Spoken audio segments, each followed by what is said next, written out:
So, good morning or good afternoon, dear ladies and gentlemen. It's my sincere pleasure to welcome you to today's panel discussion.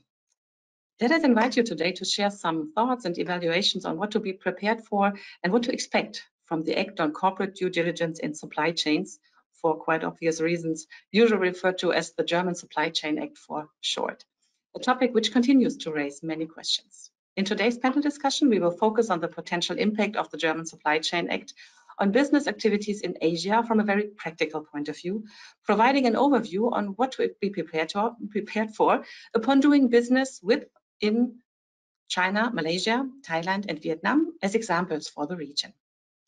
Before I hand over the microphone to my dear colleague Felix Engelhardt, who will be the moderator of today's panel, let me briefly explain the technical side of our program. The following functions are available to you. In the top right corner of your screen, you will find the control panel. Here you may adjust the audio settings and choose between your computer audio or your headset if available.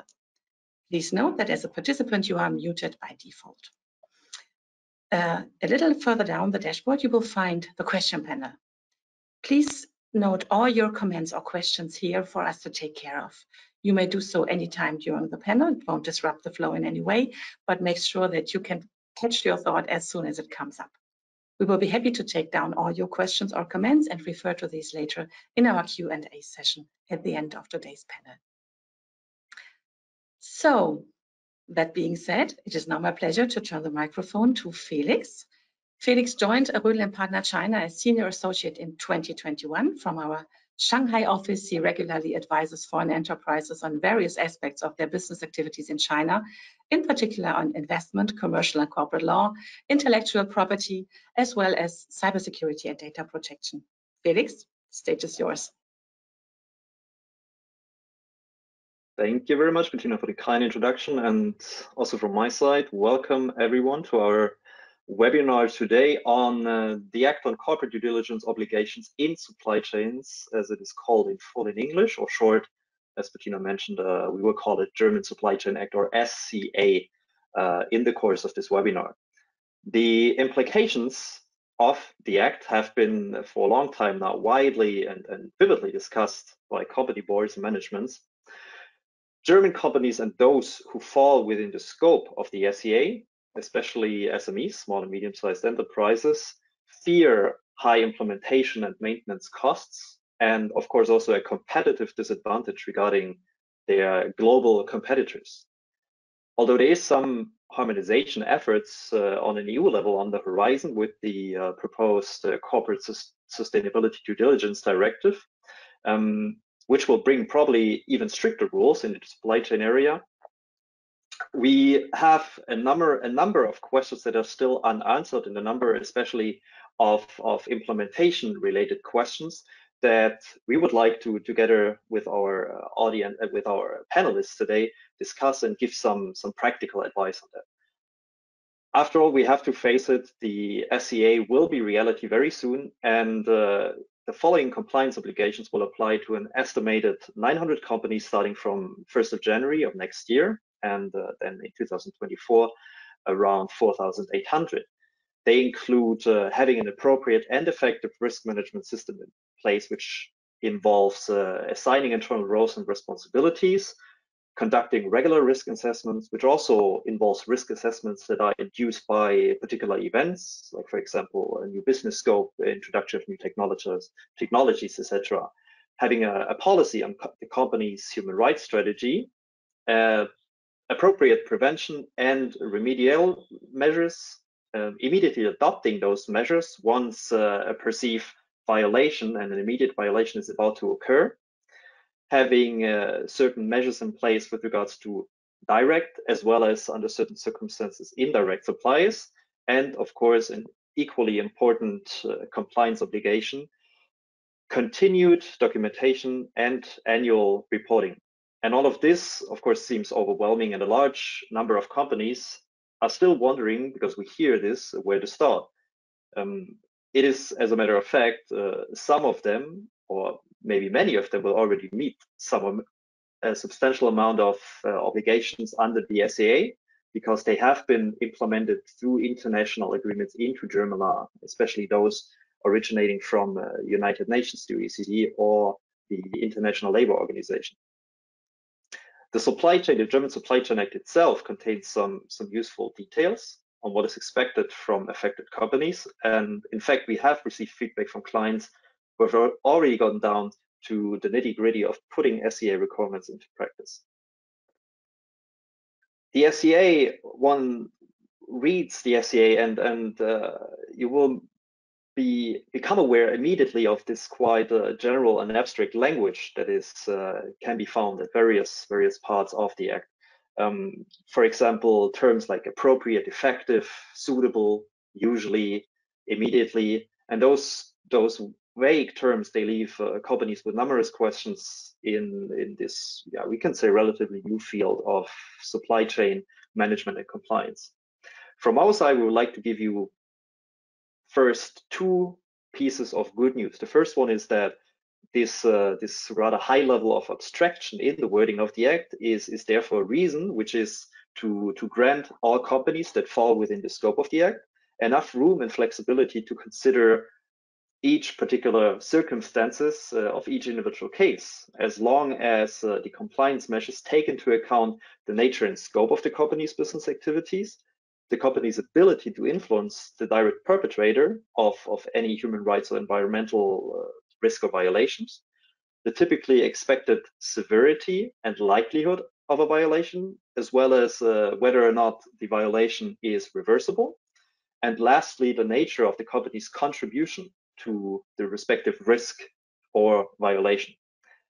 The second, and this is something I would like to emphasize at this point, is that the supervisory authority, the German supervisory authority charged with enforcing the Act, the Federal Office for Economic Affairs and Export Control, the so-called BAFA or BAFA, has announced on its website itself that its statutory mission, its remit, is to develop effective, low bureaucracy, resource-conserving enforcement approach. And this basically means that based on this and also other statements that we have become aware of that BAFA has made, that it will prioritize and direct its at least for now limited resources to particularly critical sectors and companies. And first and foremost, also BAFA, and this has become clear, has a somewhat dual role. Of course, the first and foremost role is to supervise and enforce the SCA, but at the same time, and this is enshrined in both the Act itself and also in implementing documents and also official statements from the BAFA itself, that it is also there to guide companies and facilitate implementation on the other hand. And in fact, some first implementation guidelines and explanations have already been issued. They concern risk assessment that needs to be conducted by every company within the scope of the SCA, the annual reporting obligation, annual and regular reporting obligation, which will be conducted based on a questionnaire, which is also available now on BAFA's website, the complaint mechanism, which every company needs to have in place, either an internal complaint mechanism or participating in an external complaint mechanism that meets the requirements of the Act, and some short explanations, some short details on the very important principles of appropriateness and effectiveness. So what needs to be done now is not to get confused about the overwhelming amount of compliance obligations, because it's not about, and this also has been emphasized by BAFA, it's not about ticking all the boxes in order to become 100% compliant at once. It's more about getting started as soon as possible, and by especially in the first step, conducting a risk assessment that is able to detect, evaluate, and prioritize those areas of a company's business, both in Germany but especially abroad, with a relatively high risk, and that the company later is able to show, which means in a documented way, any good faith implementation effort that the company has taken, and which is guided by what is written in the law and published in official guidance by the BAFA. The Asia-Pacific region is by far the most important economic region for German companies in the world, and the SCA will have an immense impact on German businesses in Asia. So therefore, we have put together this two-part webinar series to showcase very practical hands-on tips for compliance with the upcoming SCA in Asia. The first part, which will be held today in English with our experienced Rödl experts from different regions and countries in Asia, they will share their knowledge and experience on the particular situation in China, Thailand, Malaysia, and Vietnam. In addition, for those of you who are not aware of that and who have not had at the end of this webinar enough for today, there will be a second part in German on November 9, which will also include the booming and very diverse subcontinent of India. So for a slightly more general overview, because today's webinar, as I said, we really want to focus on some practical, more practical tips for companies. For a more general overview of the scope and requirements under the SCA, as well as the tremendously important topic of risk management and compliance in Asia in general. And we have hinted at that already in the confirmation emails. There we have conducted 2 webinars, and links of those webinars can be provided upon request after this webinar. So please feel free to just reach out to my colleagues, Tina Herzog and Bert Kusnes, for if you're interested in receiving recordings of those two webinars. And lastly, we at Rödl Partner have compiled an interactive insight special on international supply chain. So there's ample information outside to where to start and how to start. And we as well, we have gathered some information on important regions, including Europe, Latin America, and Asia, that with the help of an interactive map, help companies to identify, especially in the course of their risk assessment, to identify certain areas that we think should draw the attention of companies to these areas. And there you can find very useful, we consider useful information on supply chain legislation, as well as the practice in Europe and around the world. So right, I think that is it for our introduction. Then let's get started, and let me introduce our speakers for today. So first of all, we have my dear colleague from China, from our Shanghai office, attorney at law and head of legal at Rödl Partner China, Sebastian Wiendieck. Sebastian, are you with us? Yes, I'm here. Thank you. Wonderful, wonderful. Felix, Sebastian, let me. Yeah, sure. Go ahead. Let me just start off with what's the situation at the moment in China. I mean, there's much happening, much discussion about China in the world, but what is in terms of what we are talking about today, the supply chain related situation? Well, what I can feel or sense from all the discussions we have with clients or in other meetings, network events, etc., is that this topic seems to be still a little bit far away from everyone, and not too many companies are really making themselves familiar with this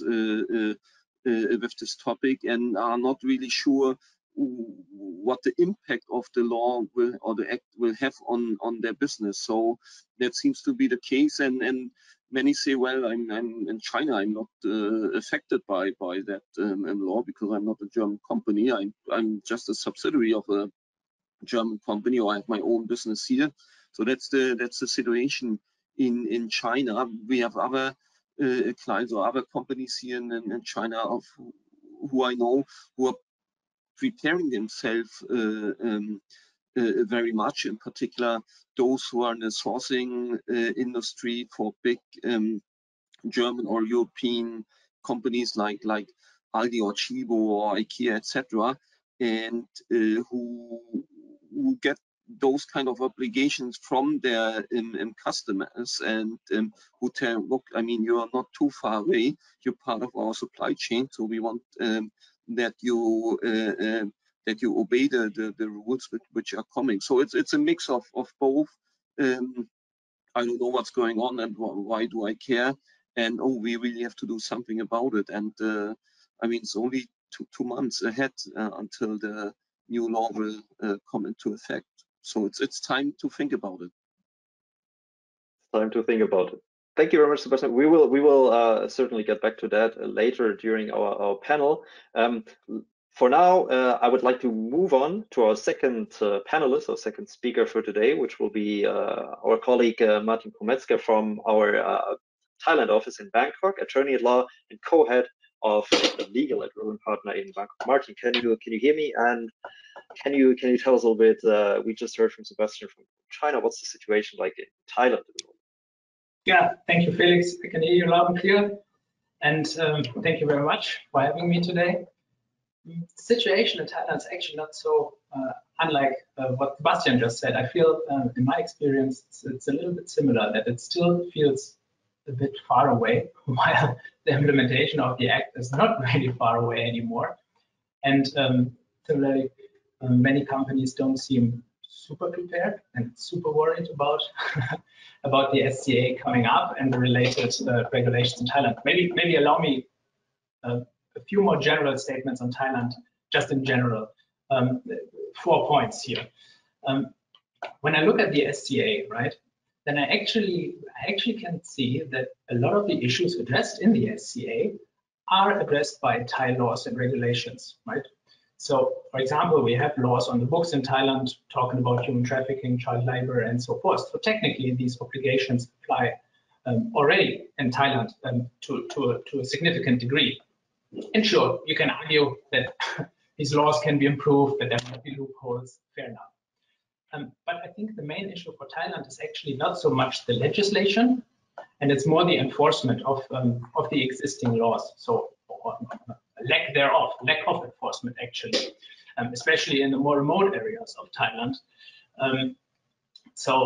And the reason for lack of enforcement, that might be funding issues for government entities, might be prevalence of corruptions, might be lack of awareness even, right? So I think the first point that you should keep in mind when thinking about Thailand here is the issue is not so much the laws in the books, the issue is more on the enforcement side of things. Point number 2, I would like to make, Thailand does not have a long history of internal compliance programs, right? Sure, we have some internal compliance programs when it comes to taxation or when you talk about labor law, and as of late, Personal Data Protection Act. And if you're in banking, then sure, you have the anti-money laundering and all this jazz that is applicable, right? But in general, smaller companies, medium-sized companies, they don't really have internal compliance programs. So we don't have any structures here in Thailand for that. We don't have awareness, we don't have the know-how. So that's one thing to keep in mind. And then maybe lastly, it might be quite a challenge, to find reliable data in Thailand on companies. As I said before, we don't have a long history of internal compliance programs, so there is not a super huge database. Also, Thailand has rather strict defamation laws, so when somebody comes out and says, oh, company XYZ is polluting the environment, then it's very likely that this person is going to be hit with a defamation lawsuit or something like this. So this has always been an issue. And I just said last point, that was a lie. I have a 4th point to make. The overall outlook for Thailand here, lastly, I think actually Thailand is moving in the direction of more compliance. So while I see that there's going to be some adjustment when the SCA comes into force, especially for German companies here, I think overall, when you go down the road a little bit longer, it might become easier down the road eventually, because we have more internal compliance happening and more requests from the government to establish such programs. So that would be a little bit the situation in Thailand right now. Wonderful. That was a very, very nice and already comprehensive and concise overview of what the situation in Thailand is like at the moment. We will. I will certainly ask you 1 or 2 questions later during our panel especially about this lack of enforcement, which seems to be, I think many of us are aware who operate in Asia, seems to be a general phenomenon that is to a different degree, of course, in different areas, but this is a general concern in the field of law.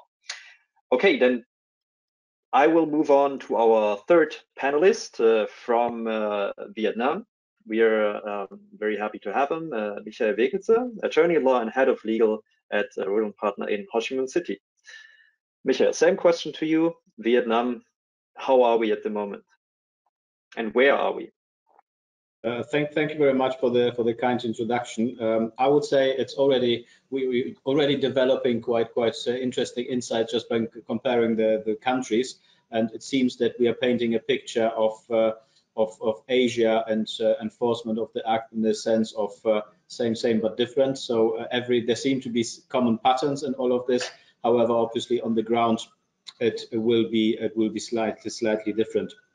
I would say similarly to China and Thailand, I would say there was in Vietnam, and especially among companies doing business with Vietnam coming from Germany, there was a fair bit of interest in this piece of legislation last year over the summer when it went through the legislative process. Then after this, it got a bit quieter, and now I would say we're picking up first signs of this interest coming back again.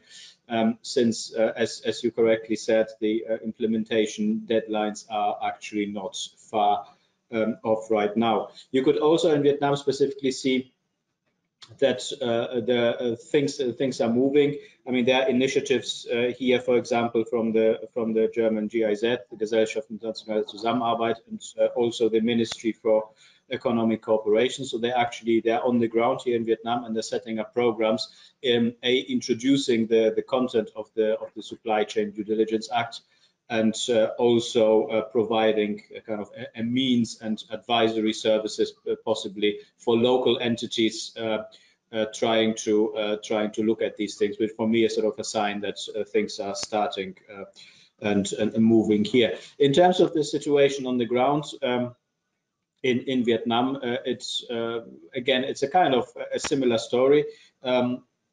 We did for one of the previous presentations on this particular matter. We did a bit of an overview in terms of what are the requirements on an abstract level, and also how are these requirements dealt with or implemented in Vietnam. So all the detailed things about labor standards and environmental standards and so on, what you find in the act. And interestingly, we found that all the legislation is there already implemented in Vietnam.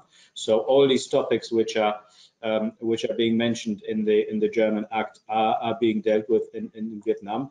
Similar to other countries, obviously there's a question to what extent there is a gap between legislation and implementation by the companies, whether subsidiaries of German entities or actually parts of the supply chain. I think generally going forward here in Vietnam, there seems to be an approach developing which is a mix of kind of oversight, maybe doing due diligence and doing audits, but also at the same time working together with the suppliers to find a solution how things can be worked out and improved in terms of the actual standards here, the implementation, but also how to reduce then the compliance risk for the German part of the supply chain. So I would say yes. So this seems to be the approach, and also I think there will be a renewed interest in the topic again when all these compliance programs are rolled out in Germany, and as Sebastian already mentioned, by the big companies, as particular in the retail business who are doing sourcing here in Vietnam.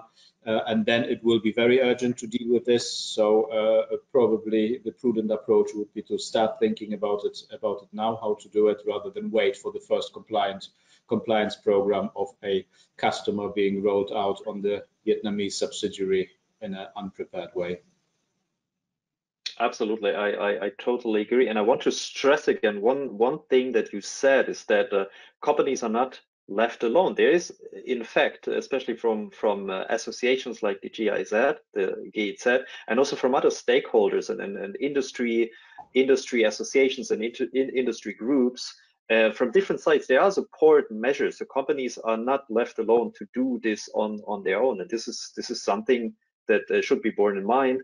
That of course responsibility will be with each and every company themselves.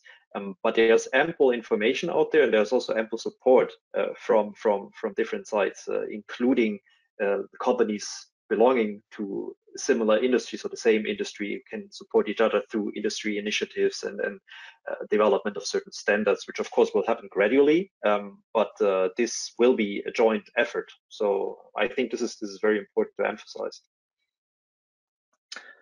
Okay, thank you very much, Michael. So let me just move to our last but not least speaker panelist for today, Markus Schlueter, attorney at law and the head of the ASEAN desk at Rödl Partner in Cologne, Germany, and today giving us insights into the situation in Malaysia.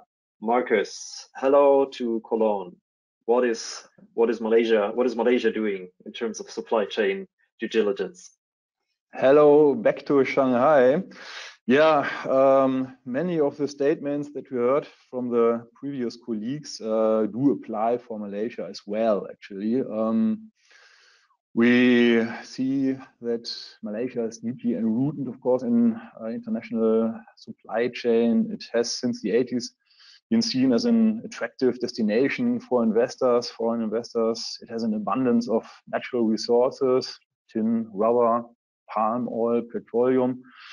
And of course, it also manufactures microchips and solar cells for customers all around the world, which is a huge industry cluster there. And all these facts are, of course, somewhat prone to risks under the SCA.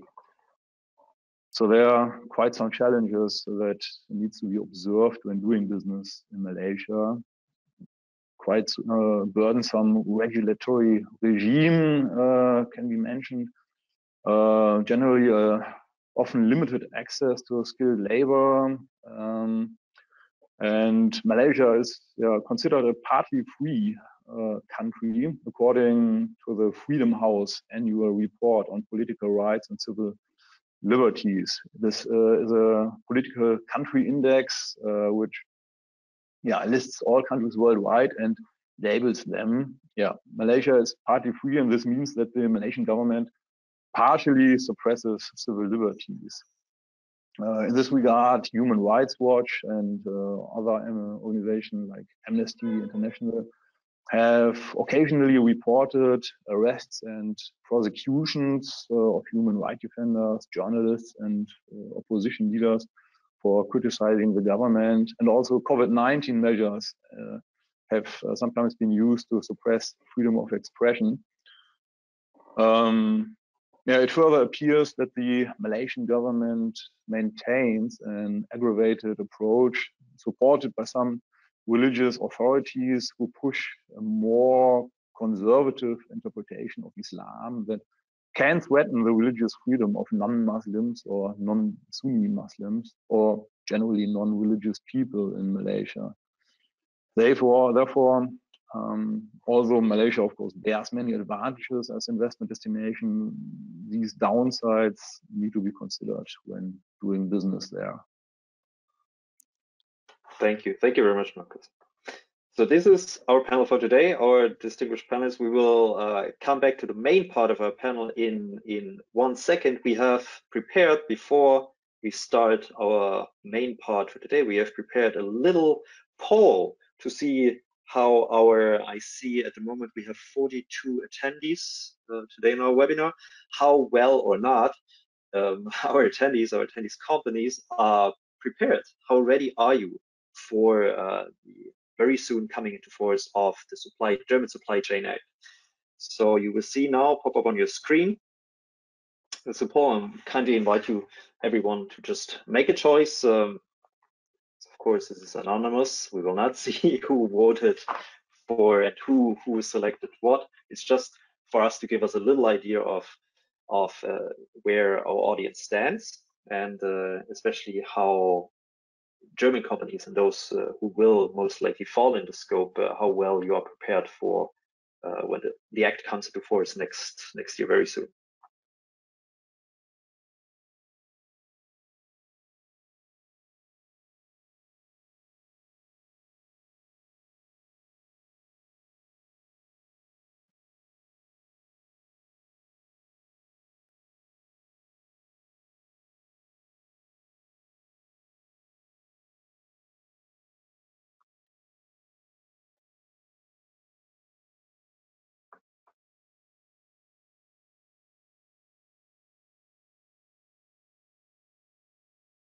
Okay, we see.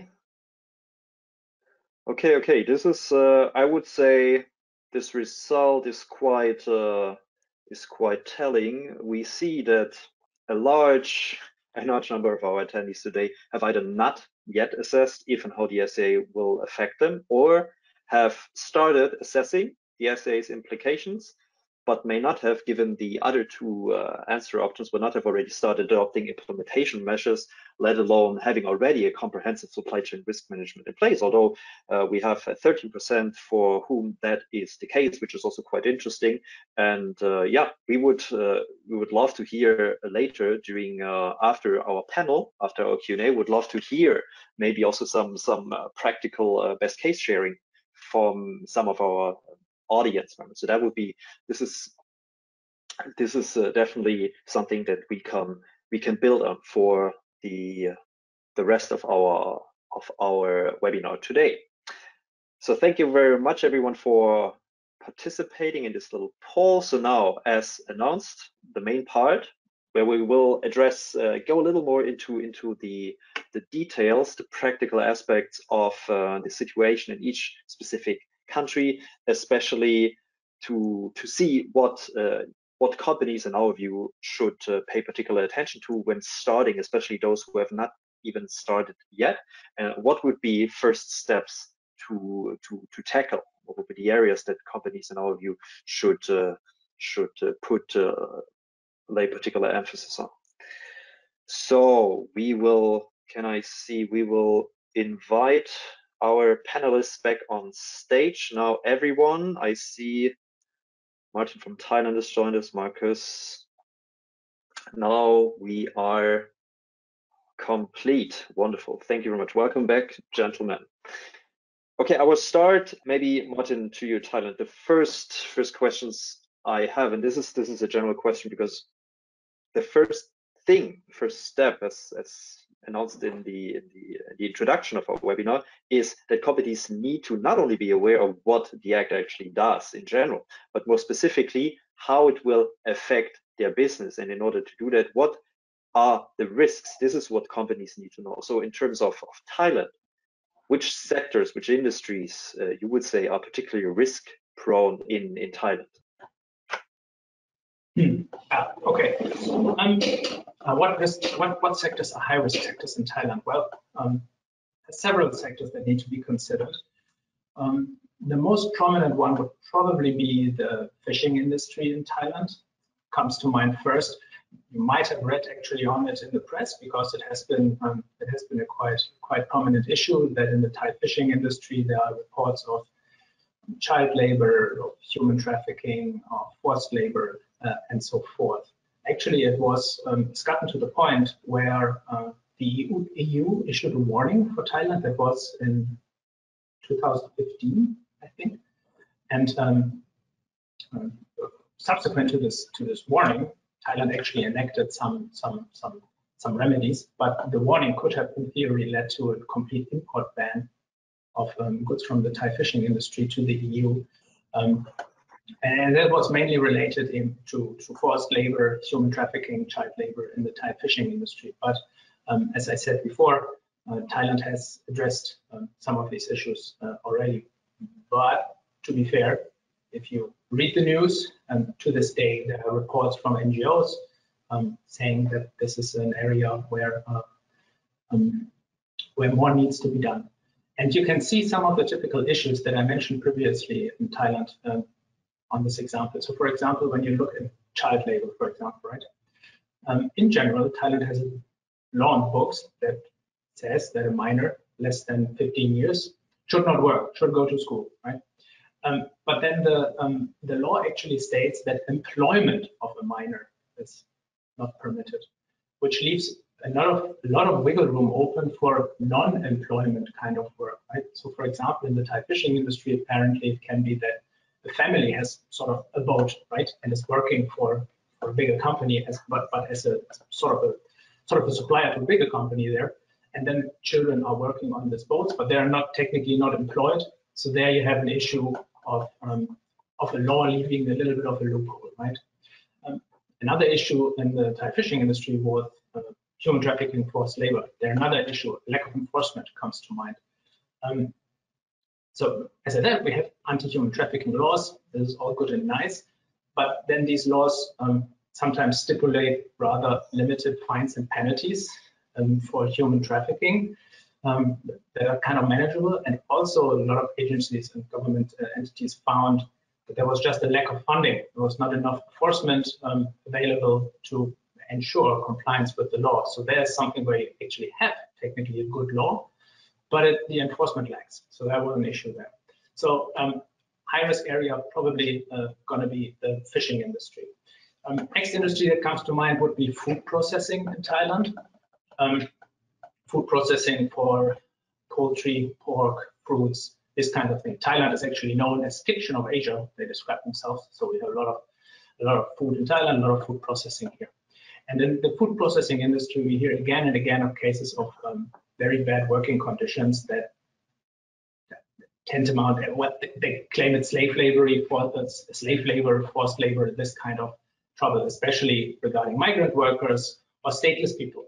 There are actually kind of a lot of stateless people in Thailand and they tend to be exploited. And actually in the food processing industry, that was a good example how Thai defamation laws can actually have a sort of chilling effect on people reporting on misconduct.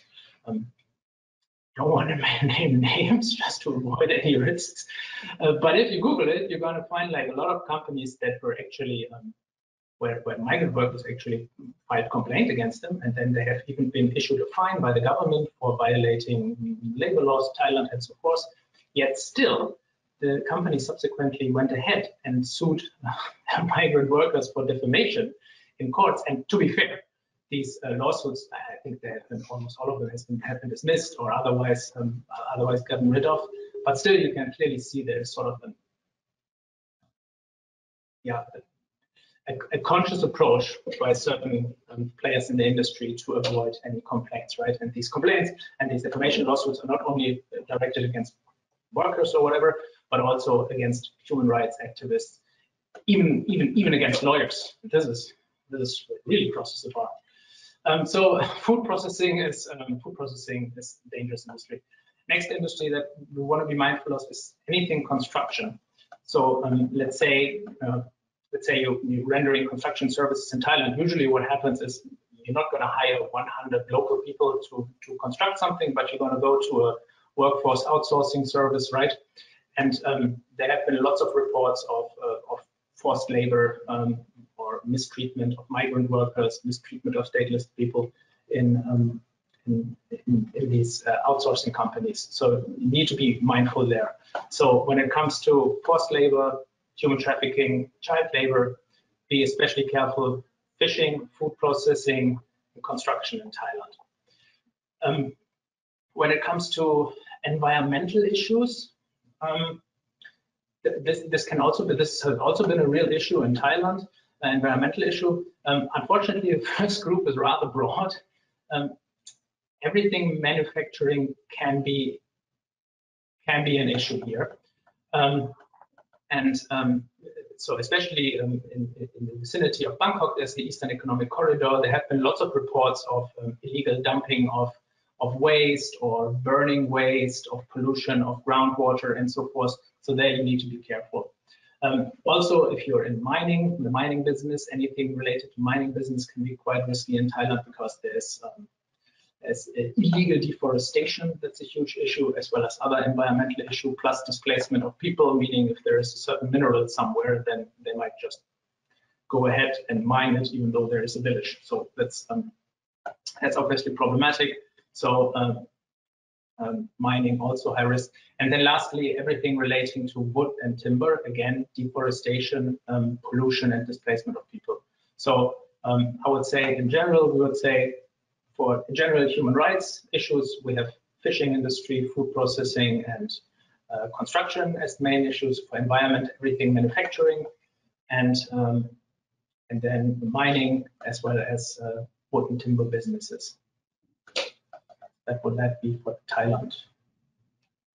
Okay, thank you very much for this starting off for Thailand. The same question I would like to pass on to Markus for Malaysia. are there any industries, or what are, not are there, but what are the industries that you would say appear particularly risky concerning violations, relevant violations of human rights and environmental issues in Malaysia? Yes, indeed, there are also such risky industries in Malaysia, of course, some even quite comparable to those in Thailand. So we've seen reports of exploitative employment relationships and violations of international labor standards in certain sectors in Malaysia. These reports appear regularly in local and international media. In particular, there have been reports about forced labor of migrant workers, mainly from South and Southeast Asian countries. One sector is the rubber manufacturing industry. There's a lot of rubber production in Malaysia, and we've seen various reports about abuse and partially forced labor in the particularly rubber gloves industry.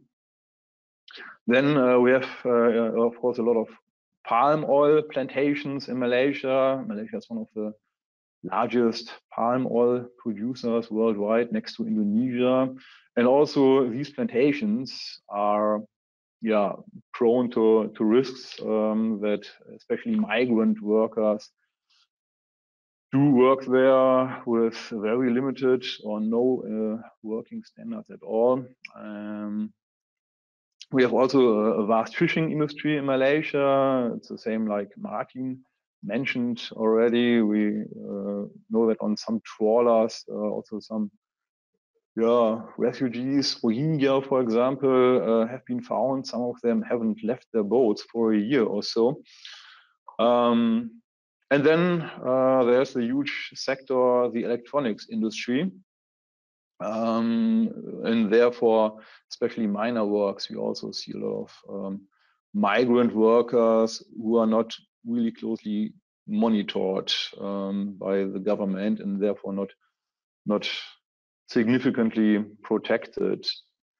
Last but not least, of course, there's a lot of mining in Malaysia, and although we rarely see media coverage about abuses there, it is quite known that, of course, also illegal workers are employed there, and it can be assumed that the working conditions in these sectors are also rather bad. Such cases should, of course, not be generalized, but in general, a certain degree of caution seems to be appropriate, especially when it comes to labor-intensive productions in Malaysia, in which a high proportion of migrant workers are employed.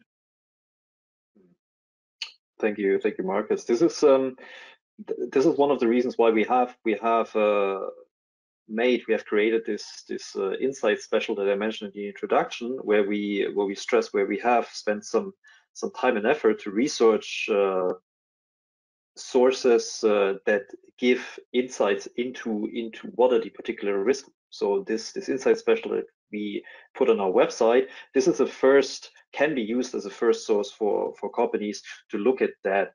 And of course, it is never possible to identify all the different risks. It's more, and this is also not required. It's more what the law requires, and what BAFA, the BAFA, later will look at, is that the company has identified especially those areas that are very close to its own business activities, and that in terms of the size and the scope of its business activities are of particular relevance. For example, some minor procurement activities, because supply chain in the sense of the SEA cover everything. It also covers office supply technically, because even this can be used for business, for operations of a company.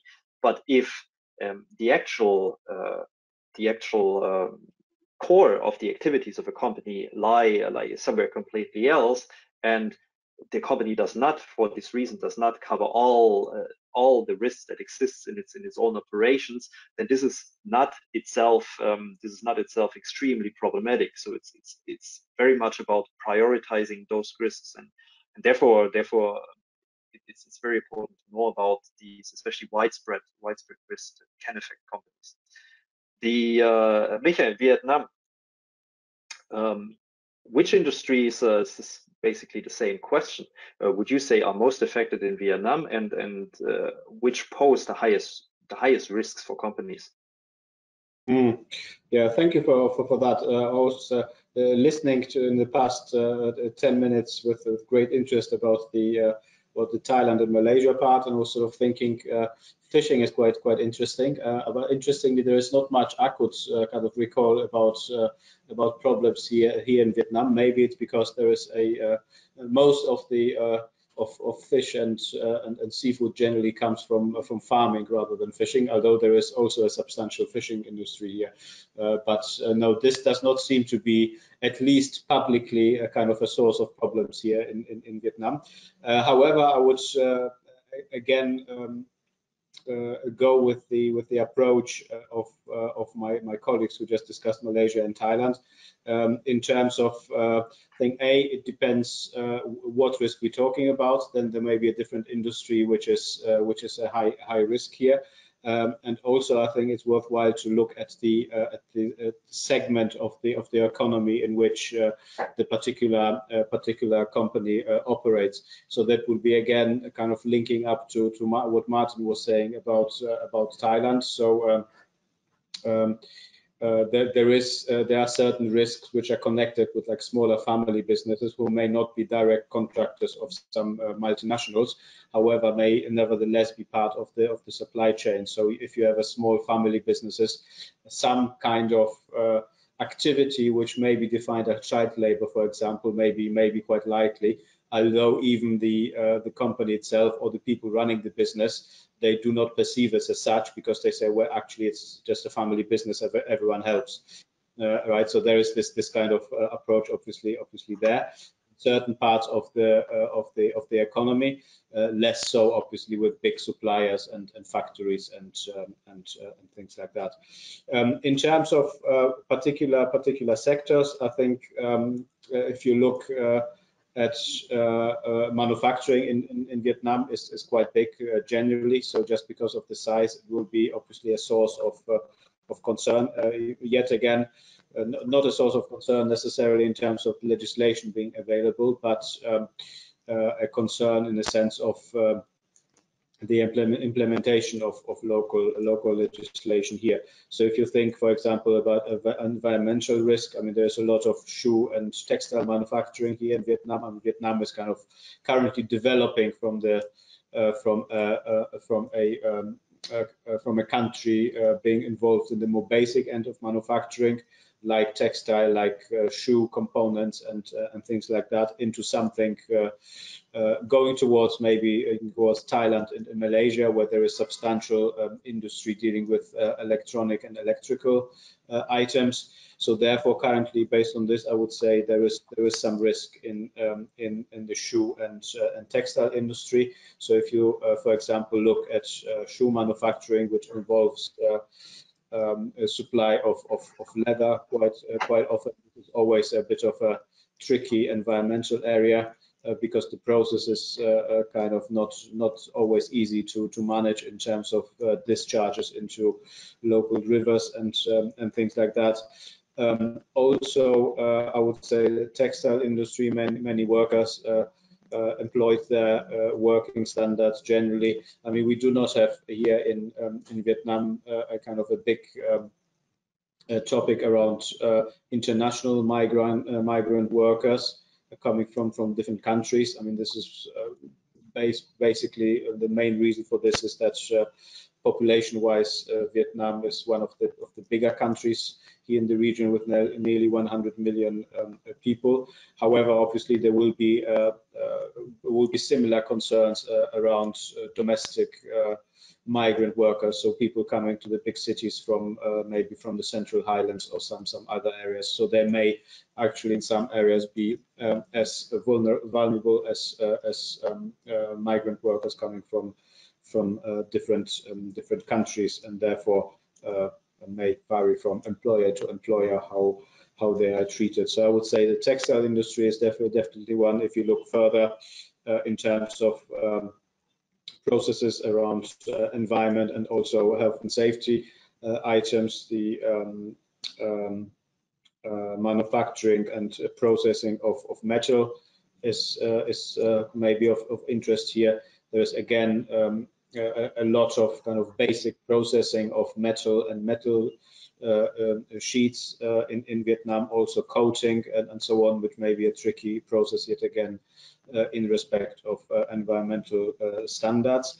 And also I would say furniture. There's a lot of furniture manufacturing here, which is then linked to wood supply and similar issues, which may cause the process itself may cause concern in respect of health and safety yet again, and the sourcing of wood may be also problematic if not properly monitored. So I would say, generally speaking, yes, there are certain sectors which are more prone to risk than others. However, at the same time, and I think that was also quite clear from what we heard about Thailand and Malaysia, it's a kind of one size does not fit all in terms of by saying, yes, I'm not my business is not in a kind of very risky supply chain, so therefore I will not have any problems. So at the end of the day, the only way to find out and make sure that your supply chain works is to go and have a look. So either speak to the supplier or perform some sort of due diligence or audit to see how they do things, because obviously there is in particular in Vietnam there is always the risk that things will look good on paper, however not in reality. So there is always a kind of the challenge of kind of matching and comparing the paperwork with the actual situation on the ground, and whether these two fit or whether they don't.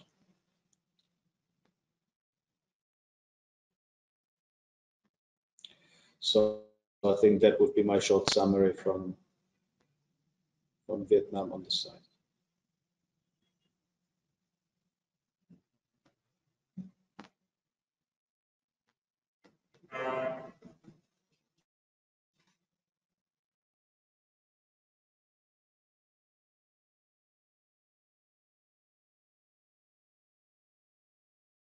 Felix, it seems we can't hear you at the moment. Maybe you need to fix your microphone settings.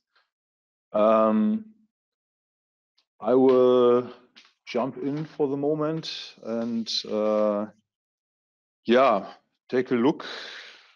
So I should be back now. Better? You're back. I just wanted to support as a backup, okay, but even more happy to have you back with the sound now. No. I'm back. Okay. Can everyone hear me? Now we can hear you. Yeah. Can you hear me again? Okay. Okay. There seems to be some slight delay. Michael, two. Okay. Is there, just a quick question, is there a delay in my connection when I say something? No, it's all fine. We can hear you well. Oh, it's all fine. Okay, wonderful, wonderful. Just briefly, two things that Michael you mentioned is the first one that risk assessment and in general risk management is a dynamic process, and especially there are certain risks, so it's not at one time, it's not a one-time task. So of course it is important to do it and to have a first let's say starting point from where further measures can be taken.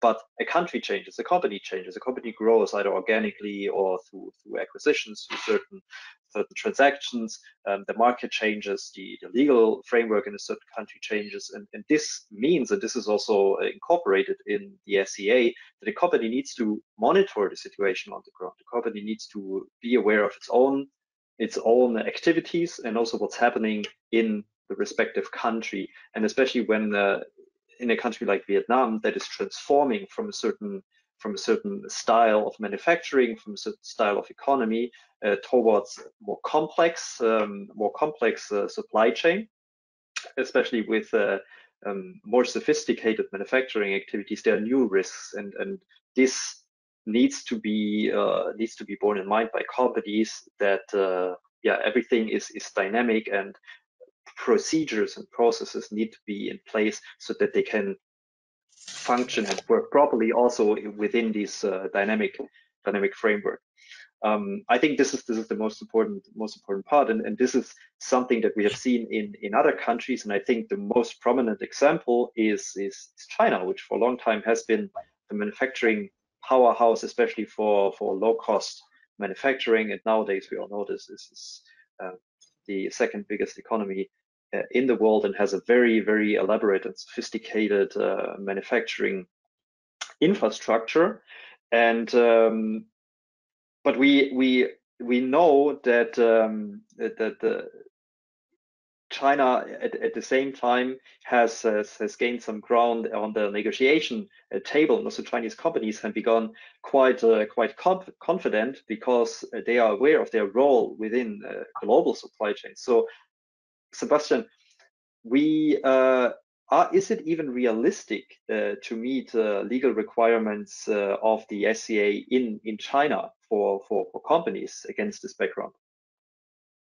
Yes, that's a good question, because this is normally what people ask us. I mean, how can we make sure that our suppliers fulfill or meet all the obligations of the law?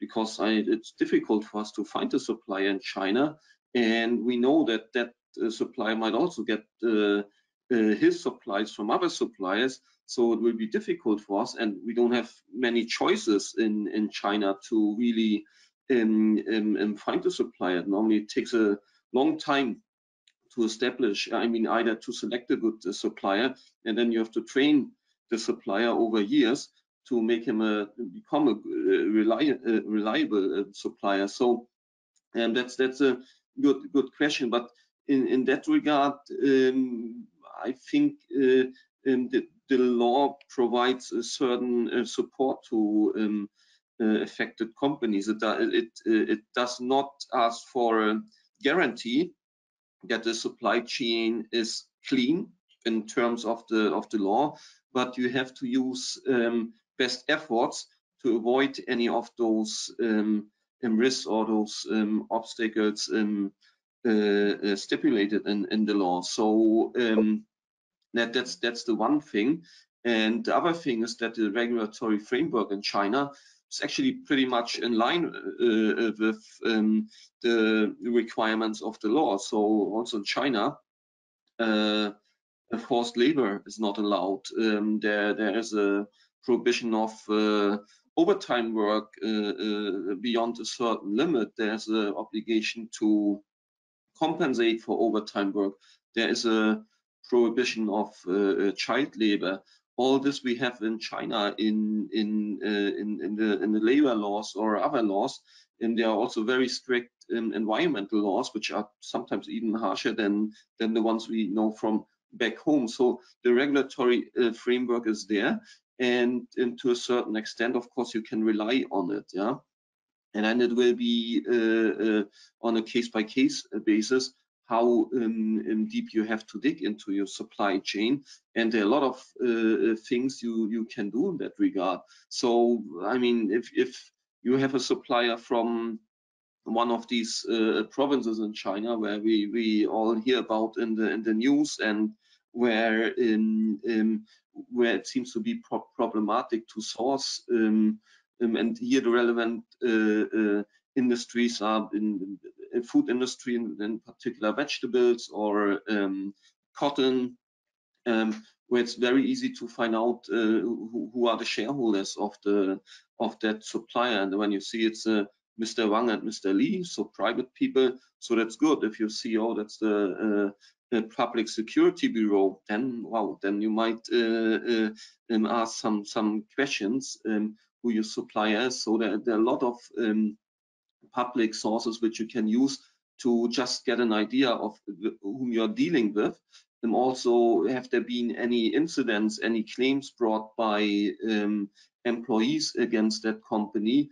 Were there any official investigations? So China nowadays provides a lot of information in that regard, which are publicly accessible and which already allow you to perform a certain background check on your supplier in China.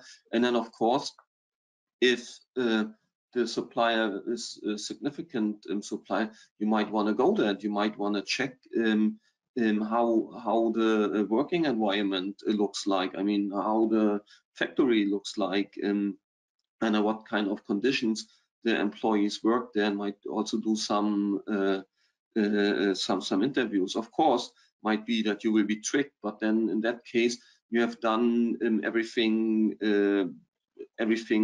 possible for you, and everything which also the law requests from you. Only if during the course of the cooperation with a supplier, you become aware of certain infringements, then of course you have to perform further investigations and dig deeper and clarify those things. But per se, it's not impossible to perform a proper background check of your supplier. And of course, you also should have contracts in place which provide for certain warranties of the supplier, that he complies with labor laws, environmental laws, etc. Well, thank you, thank you. Yeah, please, Sebastian, please.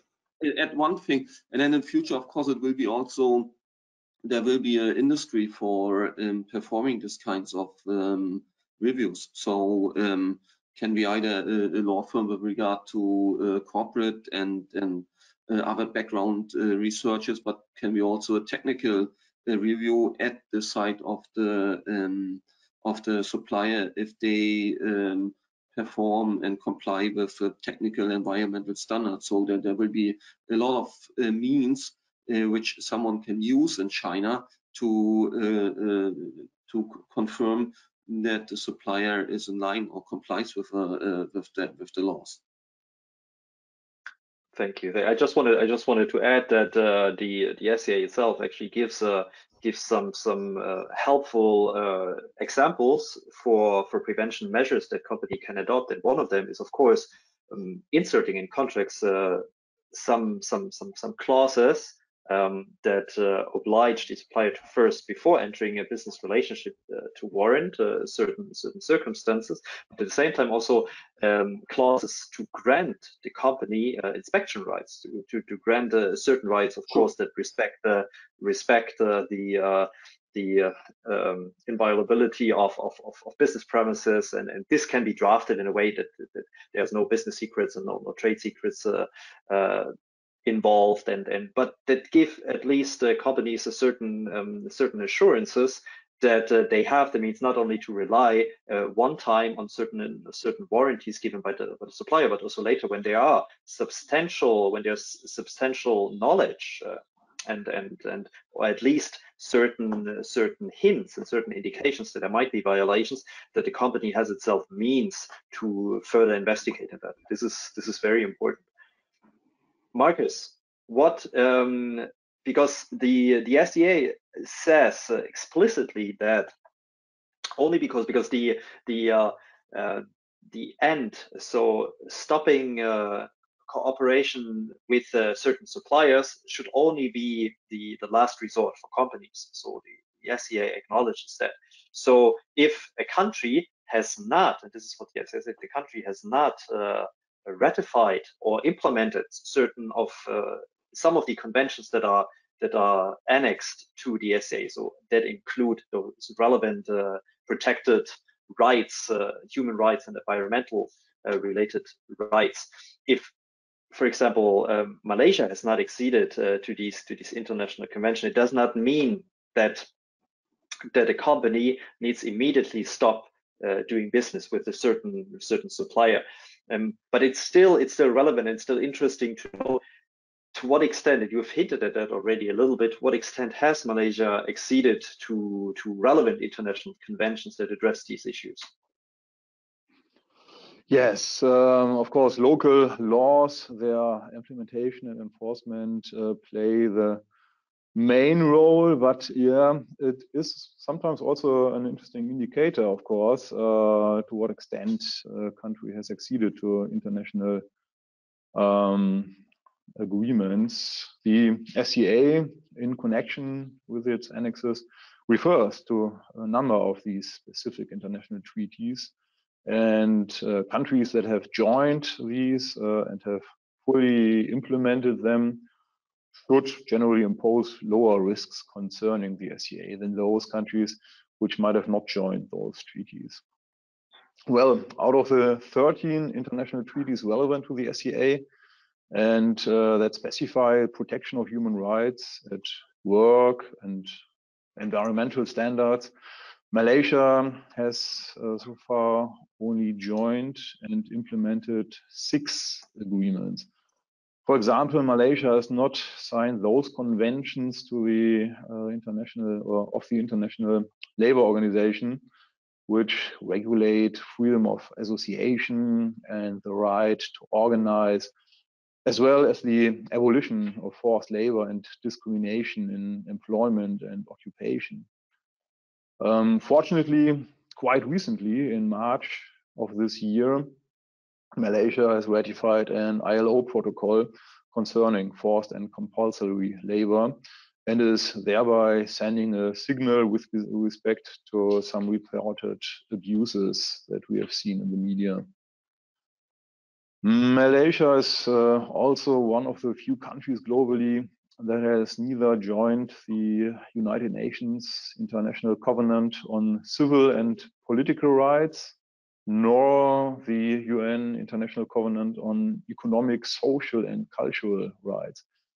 The reasons for the absence may be complex and probably are to be found in the history of the country and its specific economic development or ethnic diversity, but it remains somewhat remarkable anyway, as these multilateral treaties commit states, for example, to respect civil and political rights of individuals, including the right to life, freedom of religion, of speech and assembly, electoral rights, and rights to due process and a fair trial. Also, the 2 relevant agreements on environmental protection under the SCA, which we mentioned earlier already, the Minamata Convention on Mercury and the Stockholm Convention on persistent organic pollutants, are not yet implemented.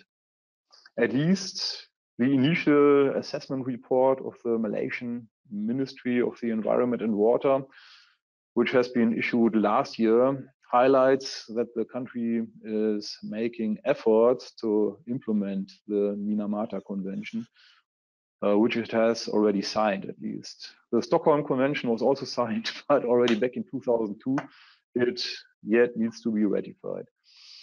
So in conclusion, this lack of implementation of several SCA relevant treaties in Malaysia does not directly mean that there are risks, because we, of course, also always need to consider the local legal landscape, but it requires companies certainly to be a bit cautious in ensuring compliance with the Act.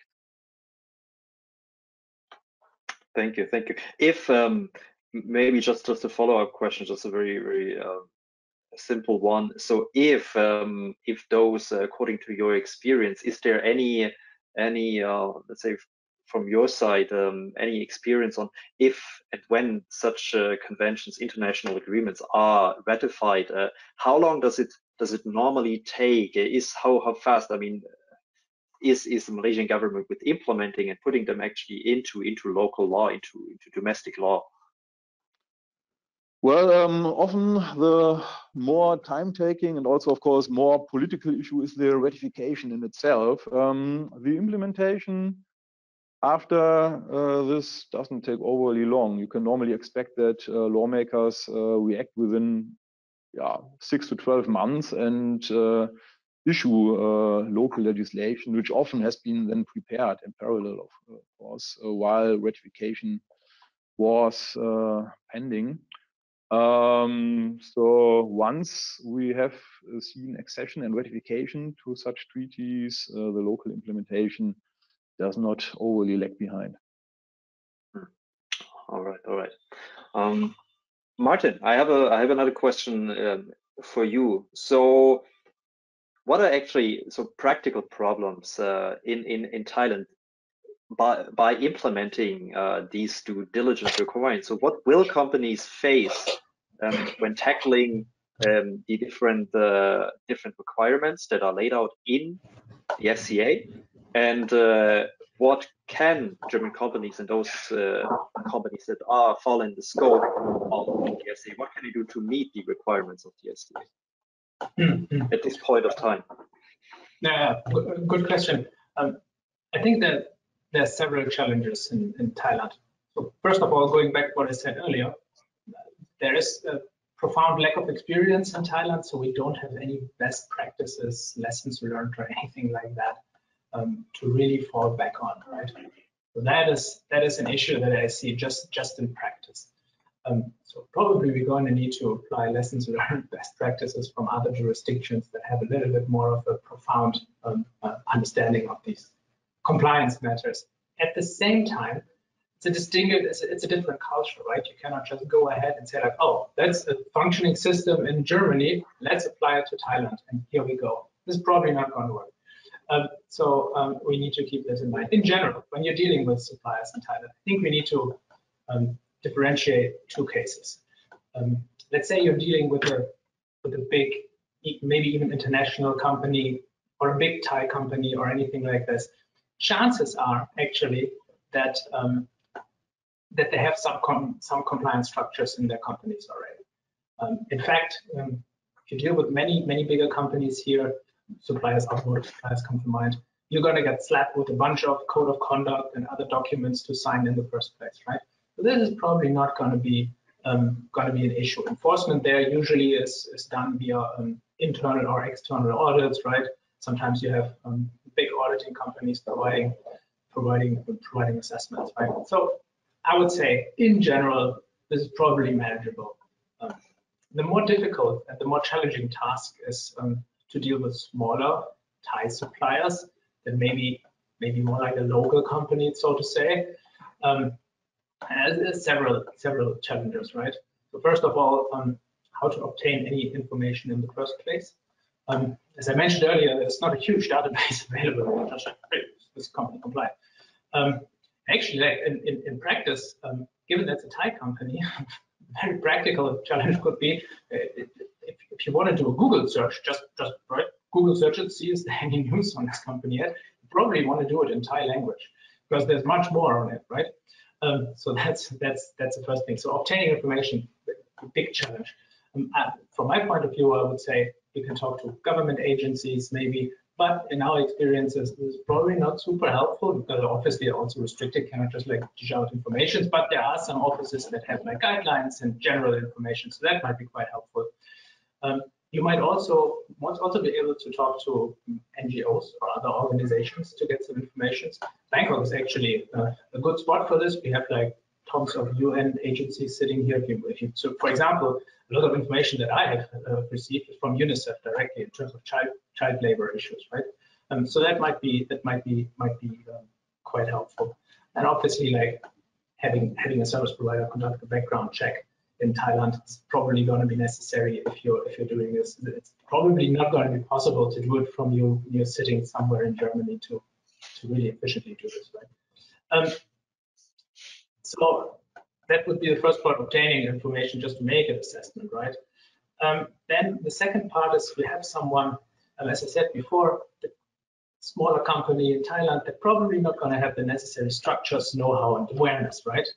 So it's still probably going to be easy enough to have a supplier to sign a declaration, code of conduct. You can even implement clauses in contracts that say, we're going to comply with this and that. I think that's not going to be a big issue. The bigger issue is just following up on this and then actually enforcing it, right? That's going to be complicated. And I think in order to do this,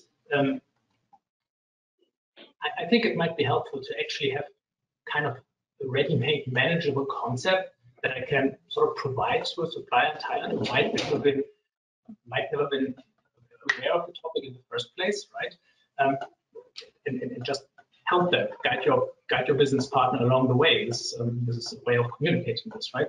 I think from my point of view, very practical matter is here to have one contact person that you can clearly communicate to. It's actually a big issue in Thailand. Good and clear communication, that people are leveling and really understanding each other and making it clear, hey, that is a big issue for me as a German company because I need to comply with this back in Germany and I can be hit with hefty fines if I don't.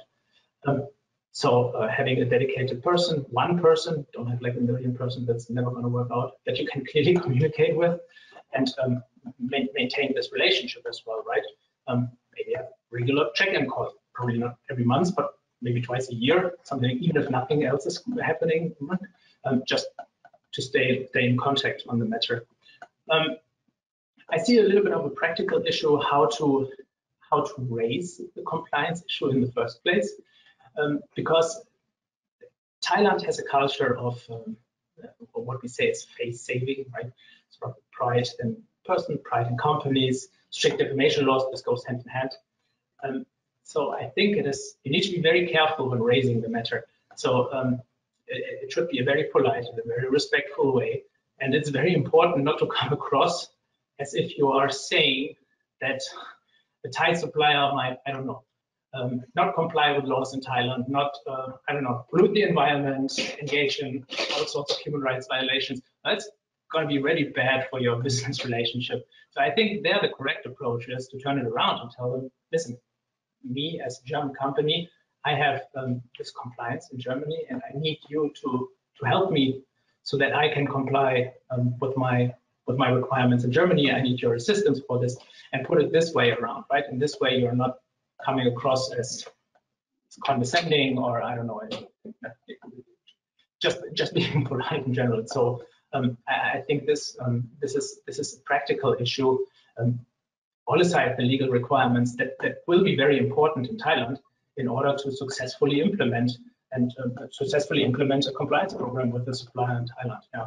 So obviously you can speak on this subject like for hours if you want to, given time constraints. I think I leave it at that for the moment. Thank you. This is my hook, so to speak, my keyword.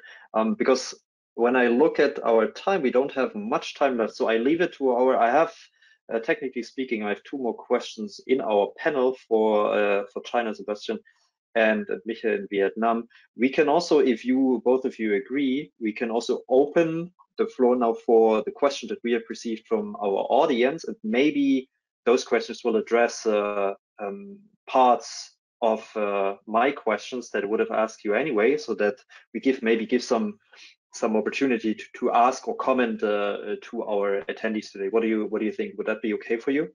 Sure, fine with me. Then let's proceed like this. Have we received any questions?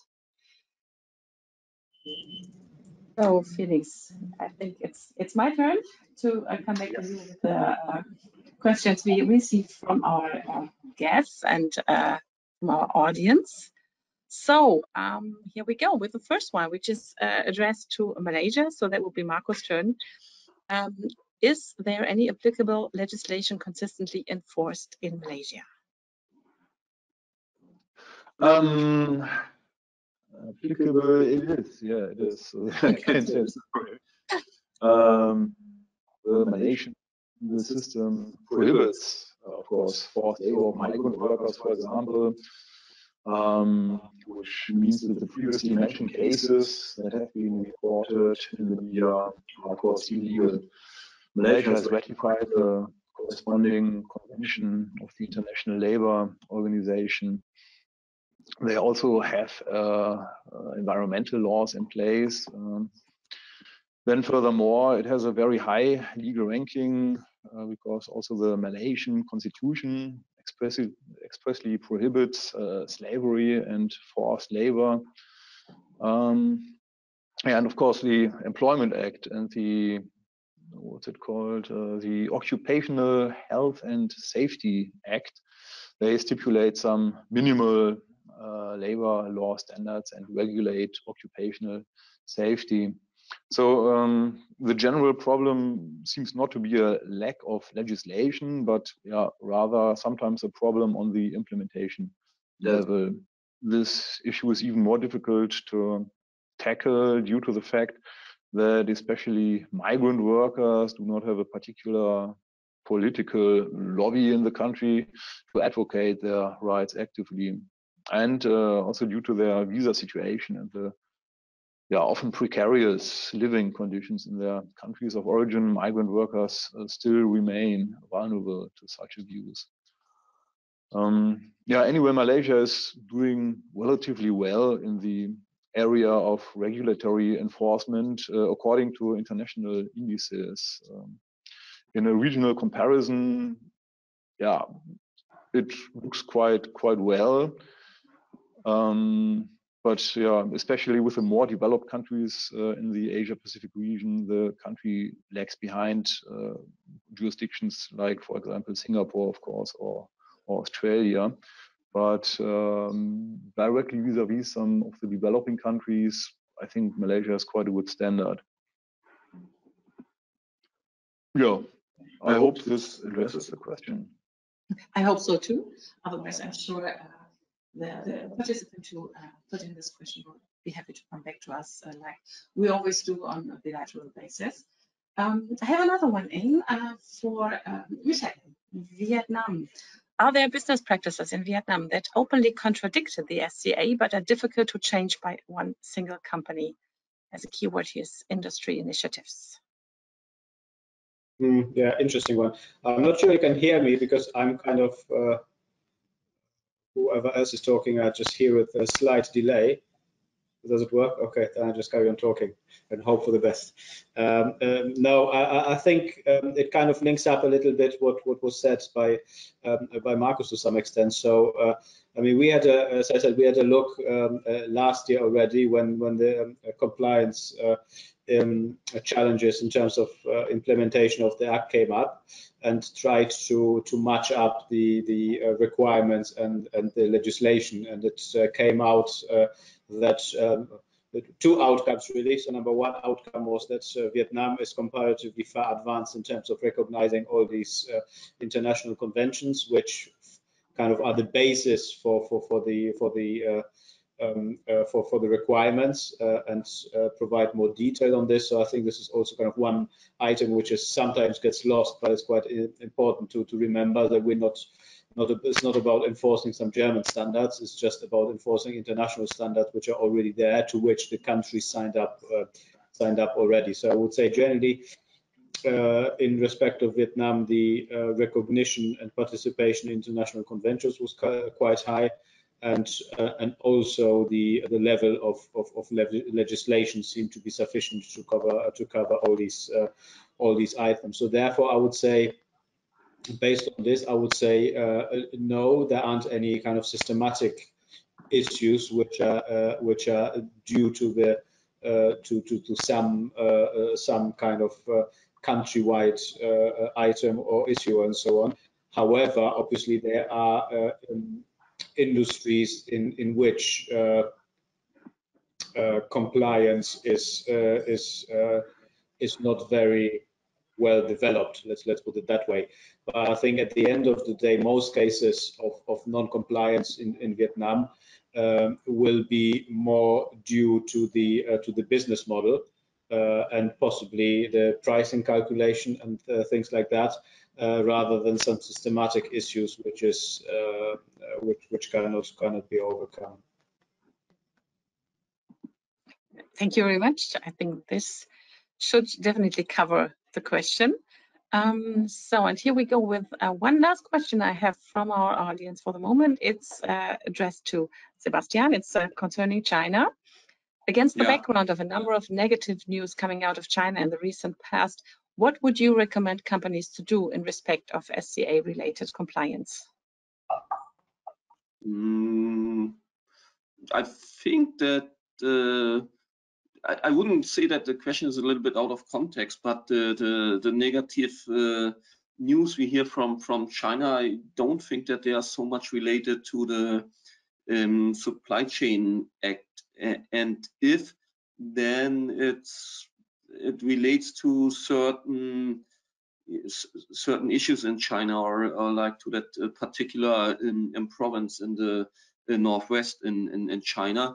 But overall, I think that the companies don't have to worry too much about complying with the Supply Chain Act and with the requirements, and that those negative news don't have any impact on the situation in China. I mean, over the past years, we have seen tremendous improvement in labor conditions, in environmental standards. I mean, child labor, it's probably very hard to find in any supply chain which probably our or European, German, whatever mid-sized company are dealing in.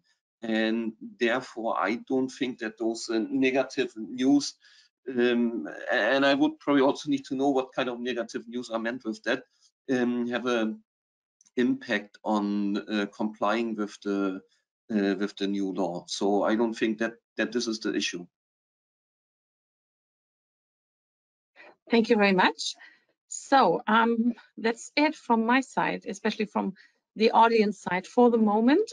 This is probably due to the fact that you have been providing a very comprehensive overview of all SCA-related issues in the region for the moment. And should there any questions have been left open or pop up later, just please feel free to drop us an email and we'll be happy to relate and to come back to you on a bilateral basis anytime, of course. So for the moment, I may extend my sincere thanks to all of our panelists and all of our guests to stay with us for the past 90 minutes that have been enlightening, I hope so. And yeah, the session has been recorded. Should you feel like recapping anytime you wish or share it with your colleagues, just feel free to do so. We will send out the link together with a short email to you, so you can just easily find it and recap anytime you feel like. So thank you very much to everybody and take good care of yourselves, and looking forward to welcome you on the next occasion. Thank you. Thank you.